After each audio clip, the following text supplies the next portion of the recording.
Hello everyone.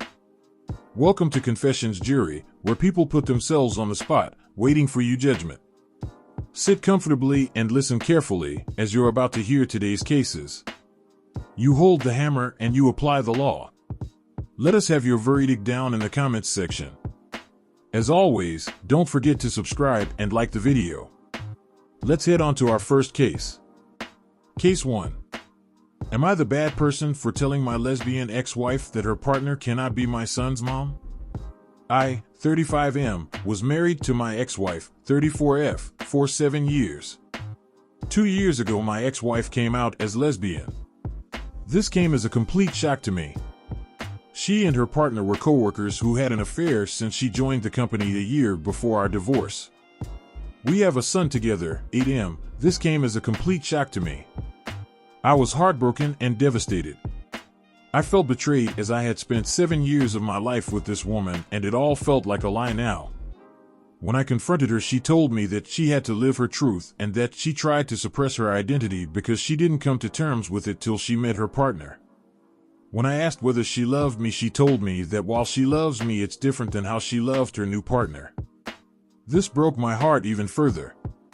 The divorce was quick as she did not want anything from me, and we agreed to a 50-50 split of custody, but I decided to go no contact with her and handled the custody transfer process through my sister, 27F, whom I moved in with after the divorce. I sold the house and we mutually agreed that the excess money from the sale will be in a college fund for our son in the future. I could not bear to stay in that house anymore as it kept reminding me of her betrayal. For context, she introduced her partner as her work friend and I believed her. I had no reason to suspect anything and they had several girls' nights, but I figured that they were probably using these as cover for the affair. For 6 months I was in a depressive state because I didn't know where I went wrong. But this is one of those scenarios that anything I would have done wouldn't have been able to make it better. This made me even more depressed, and the fact that all the vows and little things that she said at our wedding were all just lies trying to keep up a ruse made it even worse. The two people that got me through this state was my sister, whom I am eternally grateful for helping with her nephew and helping me while maintaining her career. The other person that got me through this was my college ex-girlfriend. Around 4 months after the divorce we reconnected at a reunion and she really helped through the worst of it as a friend. Around a year after the divorce, we started officially dating, and I introduced her to my son. During all this time my ex's partner had been having limited interactions with my son. This was not because of me saying anything, but my ex-wife wanted him to adjust to his new reality. My son is in that weird age that he understands what's going on, but he doesn't really understand what's actually going on. If you know, you know. He understands that mommy has a girlfriend and that me and his mom are not together anymore. I'm pretty happy considering we didn't really talk to him about the LGBTQ+ stuff because we had decided that we can talk about this when he's a bit older, but I'm happy that he's come to terms with the divorce.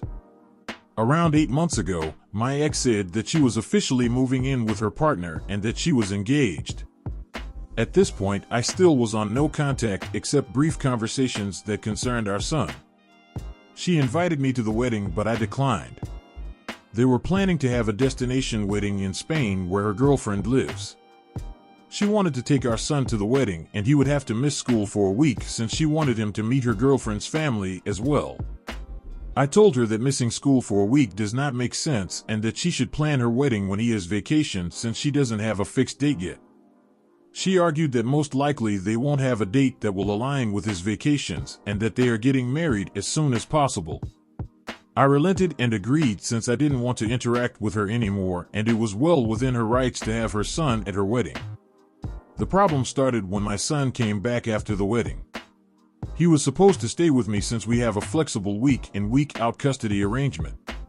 She wanted to take my son on her honeymoon so that he has a chance to bond with his new stepmother.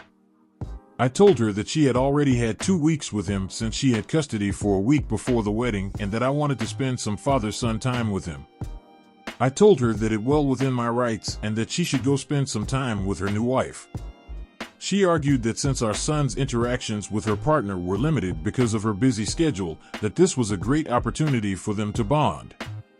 I told her that she had 2 weeks for him to get to know her partner. She said that they were busy with the wedding and did not have time. I told her that I had taken vacation days for us to go to a motorcycle expo and build a Lego set, 2 things that my son absolutely loves. She kept arguing, and I finally told her that the custody was placed for a reason, and that's the one thing I will not negotiate on. She got angry at me and left. Me and my son had a great experience. I even got him one of those kid-sized motorcycles since he liked them so much. Over the next few weeks, we returned back to our week-in/week out routine. One day I find that my ex posted a photo shoot of them and my son under a caption of #lesbianemies. I thought that it was post and it probably meant nothing, but it was showing them as a family, and something about that did not sit right with me. When I got my son for the week, I asked him that if his mom was saying anything to him. He relented a bit, but told me that his mother had been trying to convince him to call her partner his mom. This was a shock to me, as I never expected my ex to do this. Then again, I've been wrong about these things before. I asked him if that's something he wanted, and he told me that he is much more comfortable calling her by her first name and that he feels weird with calling 2 people mom. I told him it's okay and that he shouldn't feel pressured to do anything. I called my ex and asked her to meet up because this was serious and I wanted to discuss this. I confronted her about this, and she told me that since her and her partner were married, it's only natural for our son to have 2 moms now. I told her that it's not okay for her to try and convince him into calling her partner his mom because she is not his mother. She doesn't have an active parenting role in his life, and that any major parenting decisions require the 2 of us. She tried making an argument that since me and my girlfriend were becoming serious now, and that eventually I might want him to start calling her mom. I told her even if we become serious, I won't try and convince our son to start calling her mom, because he already has 2 parents and he doesn't need more. Then she dropped the bombshell on me. She told me that she and her partner were hoping that eventually down the line they can file for adoption. I'll still be able to visit and see my son, but she wanted her and her wife to have legal guardianship because they wanted to build a new family with them. I told her absolutely not, and that our partners have no say in our kids' lives. She accused me of being homophobic for denying her the right to a complete family, and I told her while her life is her choice, our son's life has to be a thing that we decide ourselves. I ended the conversation there and told my son to tell me if her mother tries to force him to do anything that he doesn't want to do. 3 weeks later, I found out that my ex had enrolled him in Spanish lessons that he told me that he hated doing. For context, my ex is Latin and her partner is Spanish, so they are more comfortable talking to each other in Spanish. We made the decision to raise our son in English because it made sense at the time, as she speaks English better than Spanish and I don't speak any Spanish. When I discussed this, she told me that she would like her son to connect more to his heritage. I said that I don't have any problem with that, but we have tried this several times before when we were married and he had shown zero interest in it. She told me that this time might be different since he will have 2 Spanish speakers at home. I told her that I am in all favor of bilingualism because 2 languages are always an advantage, especially for kids, but if he doesn't want to do it, there is no reason to force him to do it. Maybe try another language? She then accuses me of denying our son his roots and goes on a tirade of accusing me of denying our son his identity and coming back to me denying her right to a family. My girlfriend usually stays out of these matters, but she advised me to contact my lawyer and see what they can actually do. My lawyer told me that even if they send an adoption notice, I can contest it, and it would take something exceptional like abandonment, etc. for my contest to get rejected. My ex keeps posting our son as a part of her new family, and it's honestly started to trigger me.